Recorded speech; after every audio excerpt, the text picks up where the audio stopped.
Hello guys, I hope you're all doing really well. Today I want to have a little chat about podcasts, just because I've been really obsessed with them lately. But not only lately, really. I feel like if you're interested in theatre, there is a certain connection to things like podcasts as well. Correct me if I'm wrong, tell me if you only like one of these things. But I feel like they are similar in a way.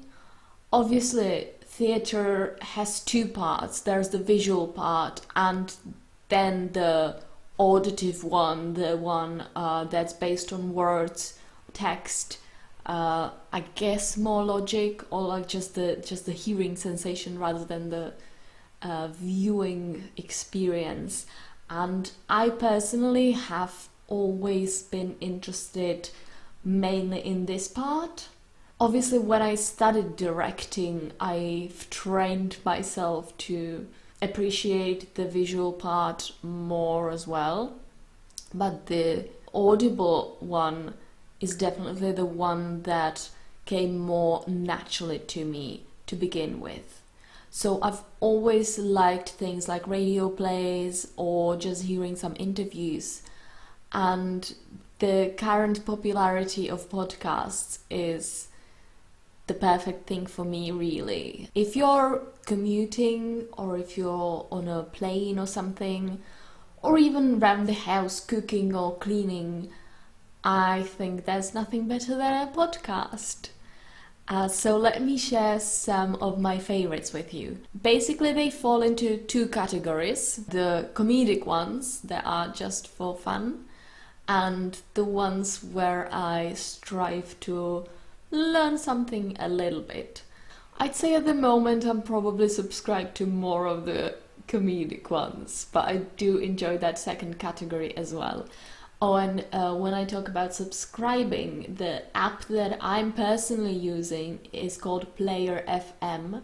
I'm sure there's many others, but this is just the one that works really well for me. It's really easy to manage everything. You have like a list of the shows you subscribe to, or there are specific episodes, and you can set up whether you want to get notifications for each individual show or not. And then you can very easily, just with literally one tap, download the episodes to listen to later. There's like a list of the currently downloaded ones. It says how many hours you've got there, so that's really useful, especially for things like plane journeys, as I mentioned. So my favorite podcasts, the funny ones, are definitely Dear Hank and John, which is done by Hank and John Green, the YouTube personalities. John is also a very, very successful novelist. He wrote The Fault in Our Stars, amongst other books. To be honest, I didn't even like The Fault in Our Stars, but I do really like John as a person and just find that podcast really funny.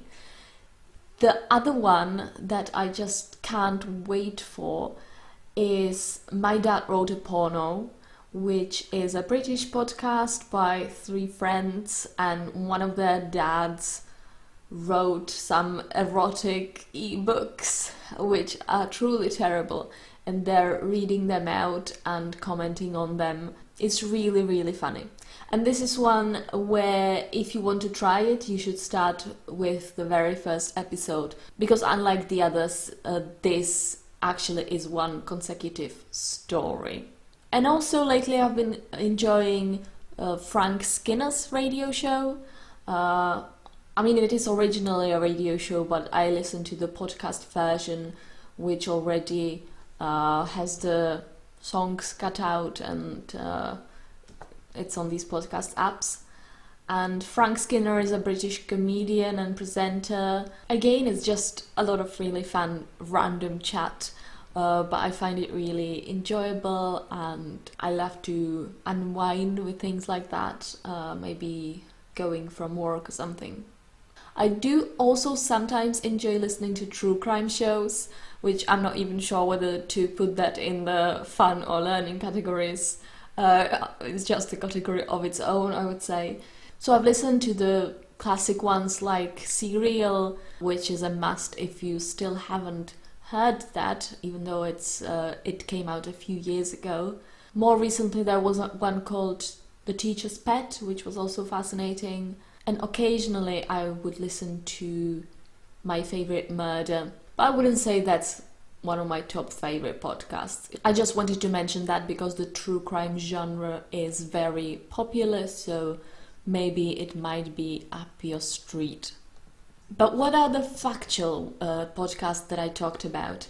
I absolutely love a show by the BBC called Seriously, which consists of different radio documentaries, I would say. It's always a different topic. They are really random but fascinating. Like recently there was one about the history of instant noodles.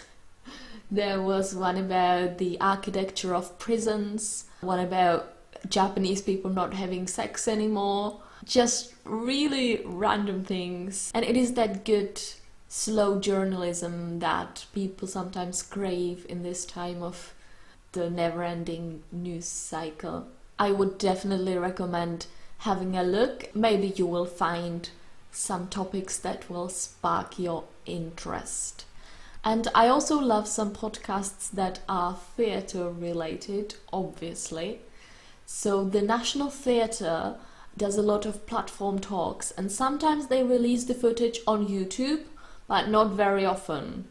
More often than that, they will release the audio version of it. So if you subscribe to NT Talks on these apps, there will be quite a few of these interviews. They are usually around the productions that the National Theatre in London is doing, but I find it really interesting to listen to them even if you're not seeing that particular play. And an amazing podcast is the Royal Court podcast, which currently doesn't have new episodes coming out, but there is already quite a big backlog. And it's the playwright Simon Stevens talking to other playwrights, just interviewing them in detail.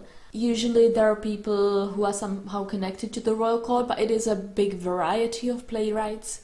And he always talks about their creative process.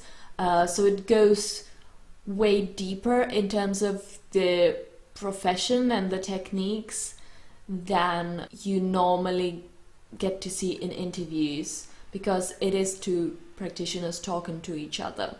So those were my top favorites. Please let me know whether you think my theory is right and theatre people love podcasts too, or whether you disprove this theory, unfortunately. Have a great day, and I will see you next time. Bye.